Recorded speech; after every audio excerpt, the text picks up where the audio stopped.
আলাইকুম। ছকুরিয়া পৌরসভার ঐতিহ্যবাহী দিনী শিক্ষা প্রতিষ্ঠান ছকুরিয়া আরাবিয়ান ইন্টারন্যাশনাল তাহফিজ একাডেমি যে মাদ্রাসার এখানে আসছি, দেখতে হচ্ছে চিলিঙ্গা স্টেশনের জনতা টাওয়ারের যে পঞ্চম তলায় যে মাদ্রাসার এখানে শিক্ষার্থী রয়েছে, তারপরে হিপস বিভাগ রয়েছে, বালিকা বিভাগ, এনসিসি ব্যাংকের উপরে যে পঞ্চম তলায় যে প্রতিষ্ঠানটি আরাবিয়ান ইন্টারন্যাশনাল তাহফিজ একাডেমি, যে এখানকার পরিচালকের সাথে একটু কথা বলছেন। আসসালামু আলাইকুম রহমতুল্লাহ।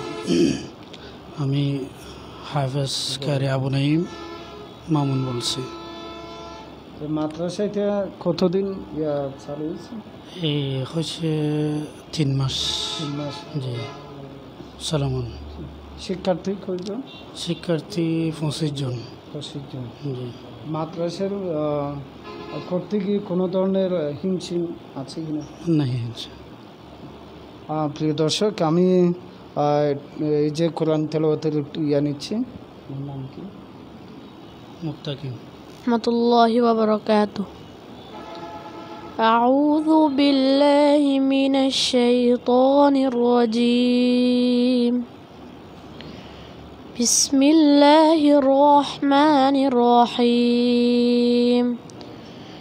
سنة من قد أرسلنا قبلك من رسلنا ولا تجد لسنتنا تحويلا أقم الصلاة لدلوك الشمس إلى غسق الليل وقرآن الفجر إن قرآن الفجر كان مشهودا وقل رب أدخلني مدخل صدق وأخرجني مخرج صدق।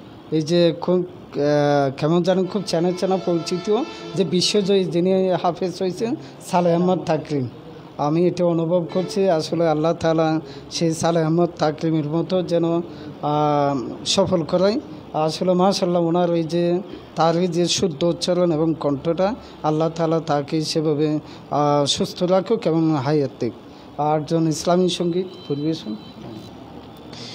এই আরাবিয়ান একাডেমি ইলমে দিনের এক ফুয়ারা, এই আরাবিয়ান একাডেমি ইলমে নববীর ঝর্ণাধারা, এই আরাবিয়ান একাডেমি ইলমে দিনের এক ফুয়ারা, এই আরাবিয়ান একাডেমি ইলমে নববীর ঝর্ণাধারা, যেথা কুরআন হাদিসের শিক্ষা নিয়ে আগামীর বিশ্বটা গর্ব মোরা, যেথা কুরআন হাদিসের শিক্ষা নিয়ে আলোকিত করব এ বিশ্বধরা।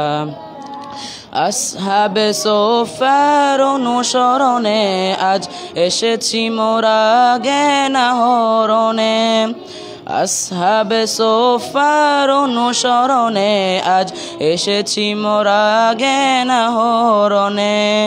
নমুনায়ে সাহাবার পথটি ধরে, নমুনায়ে সাহাবার পথটি ধরে পথহারাদের দিব পথের দিশা, এই আরাবিয়ান একাধারা।